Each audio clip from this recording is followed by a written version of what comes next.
Hi guys, welcome back to the Totally Magic channel and another trick.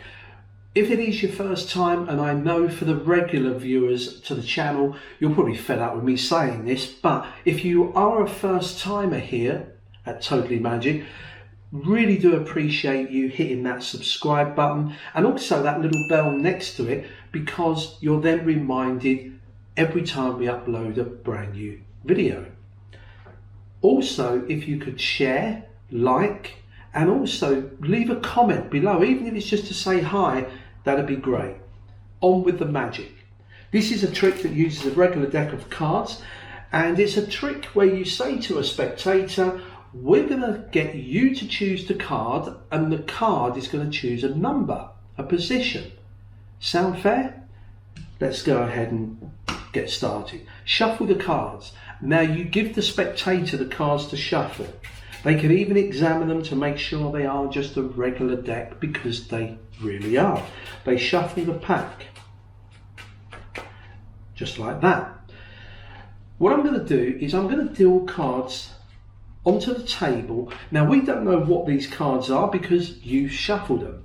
And as I deal the cards, I just want you to call stop at any point. Stop there. Now, do you want this one or this one? You want this one here. Okay, before you take a look at this, remember you had a choice of stopping earlier and you would have arrived at one of these cards here. You could have carried on and actually had one of these cards here. You could have had a jack. You could have had an 8. You could have even had a 4, some low card. You could have even gone for a high value, an 8, a 9, another jack, or even a queen, queens, even an ace. But you didn't. You went for this card here. Now what I want you to do is to look at that, but do not let me see it. The spectator looks and remembers their card. They put it back, we drop the remaining cards on top. I'm going to shuffle these up just to lose your card somewhere in there. Now I said you need to choose a card, but the cards are going to choose a numbered position. And we really do want this to be an absolute random location. So what better way to do this than use the cards themselves? Can you turn up, say, four cards and lay them in any order on the table face up? So the spectator will deal out a few cards and put them on the table. We're going to make up a totally random position by dealing cards off the top of the pack. Now, the best way of doing this is to use these cards and make their values up to 10. So, for example, we've got a 7 here. So if we do 7, 8, 9, 10. We got an 8, 9, 10. We got a 4. That'd be 5, 6, 7, 8, 9, 10. And we got a 9 here, and that'd be 10. So we've made up a value, a randomized value. Now let's just recap as what's happened. You took the cards, you shuffled them, mixed them up.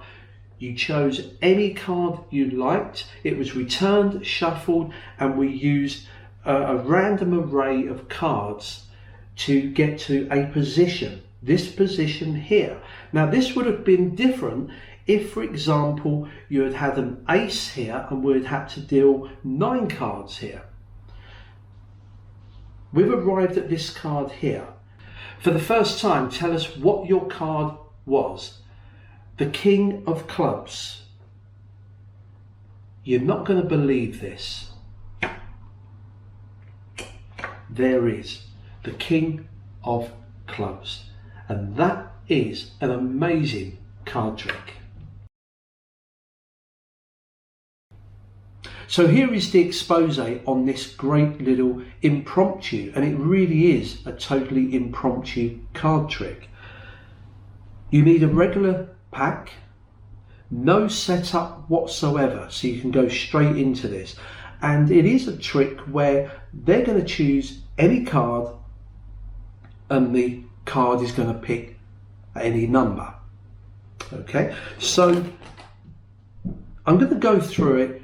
There's nothing complicated in it. There is one calculation. I hope that doesn't put you off. One simple calculation to do. Trust me, it really is. If I can do it, anyone can do it. You give the cards to a spectator, and if you watch a performance, it is as I performed. They shuffle the cards, they examine them and give them back. You're then going to deal cards onto the table. Now, what I want to do is I want to deal at least 10 cards before I get them to call stop. Okay, it's not essential. You can do it with, they can stop you here, but I just think it makes for a better performance if it's a higher value. So what I do is while I'm talking, I'm actually counting in my head the cards. So as I'm talking, I say, look, what I'm going to do is to deal these shuffled cards that you mixed up, and I want you to call stop at any time. Now, even though I was talking, I was making a note that I've now dealt 10 cards. I tend to deal 5 and then another 5. Makes it easier. So we've got exactly 1, 2, 3, 4, 5, 6, 7, 8, 9, 10 cards there. As I'm dealing, once I've dealt 10 cards, I then start to count and let them call stop. So pick any card, 11, 12, 13, 14, 15, and they call stop. Now, if they call stop at this point, they're going to have the 15th card. Now, of course, these numbers you're not calling out aloud. You don't want to give the impression to the audience that you are counting, but I now know that their card was the 15th position, which means there's 14 cards here. Now, because you've got 15 cards there, you're going to use that number in just a moment, okay? But what I'd like to do is to tell the spectator not to look at their card just yet. You turn this packet over and say you could have had any of these if you had stopped earlier. You then take these cards and flip them face up and say, or you could have had one of these cards. What am I doing here? Well, I want to put 4 cards on here for later on, and I'm also going to put another one. So let me just explain what you have to do as soon as you know there's 15 cards here, that they've stopped on the 15th card.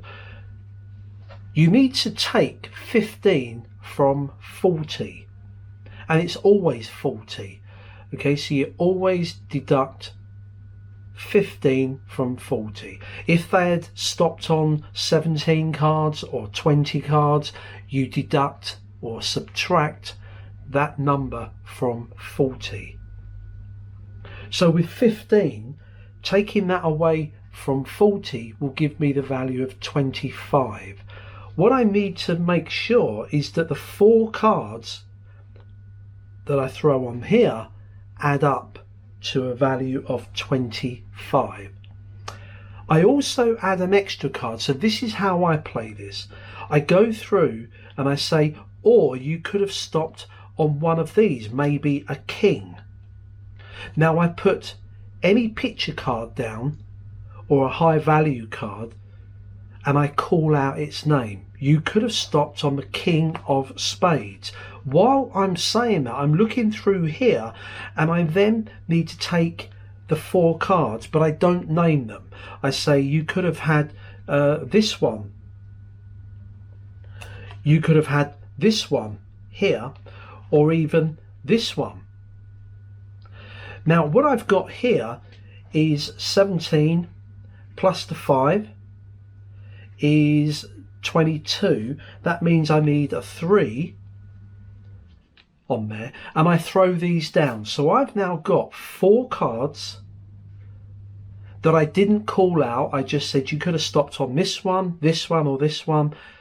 Then I go through the cards and I stop at some picture cards and I deliberately call out their names. So the Queen of Clubs, or you could have stopped on the Ace of Clubs. Once you've done that, you can turn these over. Now, why am I actually doing this? And it's quite an important part, because in a moment, these 4 cards that add up to 25, they will be shown on the table when they lay out 4 face-up cards. So I deliberately didn't call out their names because I don't want to draw attention to them. I called out this one here deliberately, and also I named these cards Queen of Diamonds, Ace of Diamonds, because I'm trying to again divert their attention span away from these cards here. You turn these over, and then you can turn these over and give them a shuffle while you say have a look at your card. They will look at their card. In this case it's the 9 of clubs. They place it back on top of the pack, and then I'm going to drop these shuffled cards on top. Now, one thing to note is I note roughly how much of the pack I'm dropping. If they had dealt a lot more and there was only a few, then I would make a note of that. Why? Because when I come to do my overhand shuffle in a moment, I don't want to disturb the order or position of where their card is. So I gather the cards up. I then begin to shuffle. Now, the first half of the cards I can shuffle in a sloppy way, but it's when I get to roughly where their card is that I start to deal cards one at a time, because I just want to reverse the order of these cards. Okay, so make sure that once you feel that you've gone past their card, then you can do a sloppy shuffle, and then when you get to the last 4 cards, you just want to slide those in a single manner. What you've done is reverse the order of that pack. The 4 cards on top will be those ones that you stacked, which add up to 25. So we put these on here. So we got the 9, we got 14, 17 and 25. So we've got the 25 value. Everything's done, because now when you turn up these cards, 3, 4, 5, 6, 7, 8, 9, 10. You can do this one in any order: 6, 7, 8, 9, 10. There's a 9 there, so 10, and an 8, 9, 10, and their card will be the next one down. It works automatically every time. So hopefully you enjoyed that. It's a great little impromptu card trick with the bare minimum you have to do, but quite an impressive effect. Till next time, practice and enjoy.